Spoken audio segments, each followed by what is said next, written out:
প্রথমবারের মতো ৪৮টি দেশ নিয়ে ফুটবল বিশ্বকাপের আসর বসতে যাচ্ছে ২০২৬ সালে।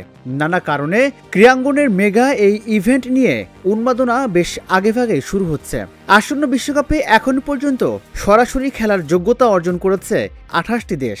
এর মধ্যে টুর্নামেন্টের জন্য ২২ দেশের নতুন জার্সি উন্মোচন করেছে বিশ্বের অন্যতম জনপ্রিয় ক্রীড়ার সরঞ্জাম উৎপাদনকারী প্রতিষ্ঠান অ্যাডিডাস। এসব হোম কিটে দলগুলোর নিজস্ব পরিচয়, উদ্ভাবন ও নান্দনিক নকশার সমন্বয় করা হয়েছে। মূলত যেসব ফেডারেশনের সঙ্গে চুক্তি রয়েছে তাদের জার্সি প্রকাশ করেছে অ্যাডিডাস। এই তালিকায় বিশ্বকাপে জায়গা নিশ্চিত করার সাপেক্ষে আরও কিছু দেশ যুক্ত হতে পারে।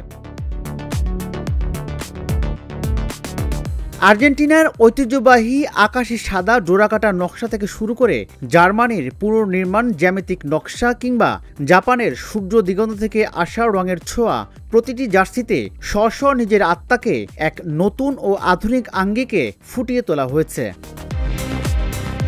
জার্সিতে ফুটবল ডিজাইনের ক্রম বিকাশমান ভাষার প্রতিফলন ঘটেছে, যেখানে মেলবন্ধন ঘটেছে অতীত, নস্টালজিয়া ও আধুনিকতার। অতীতের গৌরবকে শ্রদ্ধা জানিয়ে এক নতুন প্রজন্মের খেলোয়াড় ও সমর্থকদের বৈশ্বিক উদ্দীপনাকে আলিঙ্গন করা হয়েছে। এই জার্সিগুলো কেবল স্টাইলের প্রকাশ নয়, সর্বাধুনিক পারফরম্যান্স প্রযুক্তি দিয়ে এগুলি তৈরি করা হয়েছে বলে জানিয়েছে অ্যাডিডাস। ভিন্ন ভিন্ন আবহাওয়ায় খেলোয়াড়দের আরাম নিশ্চিত করতে প্রতিটি জার্সিতে ব্যবহার করা হয়েছে পরবর্তী প্রজন্মের ক্লাইমাকুল প্লাস উৎপাদন এবং নকশা করা হয়েছে এমনভাবে যাতে খেলোয়াড়দের শরীরে বায়ু চলাচলে সুবিধা হয়, যা মাঠে খেলোয়াড়দের শীতল ও মনোযোগী থাকতে সাহায্য করবে। বিশ্বকাপ ফুটবল মূলত প্রায় সব মহাদেশের এক পুনর্মিলনী, যেখানে যোগ্যতা অর্জনকারী বিশ্বের নানা প্রান্তের দেশ মিলিত হয়। অ্যাডিডাসের নতুন এই কালেকশন সেই বৈশ্বিক চেতনা কাপড়ে বুনে দিয়েছে, যেখানে ইতিহাস, সংস্কৃতি ও উদ্ভাবন মিলে গড়ে উঠেছে এসব জার্সি। আগামী বছরের ২১ জুন থেকে ১৯ জুলাই পর্যন্ত চলবে বিশ্বকাপের ২৩তম আসর।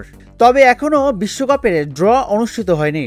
বাছাই পর্বের খেলা আগামী ৫ ডিসেম্বর ড্র অনুষ্ঠিত হবে ওয়াশিংটন ডিসিতে। তবে তার আগেই উন্মোচিত ২২টি দেশের জার্সি নিজেদের ওয়েবসাইট থেকে দর্শকরা কিনতে পারবেন বলে নিশ্চিত করেছে অ্যাডিডাস। রাজিবুল ইসলাম, ঢাকা জার্নাল।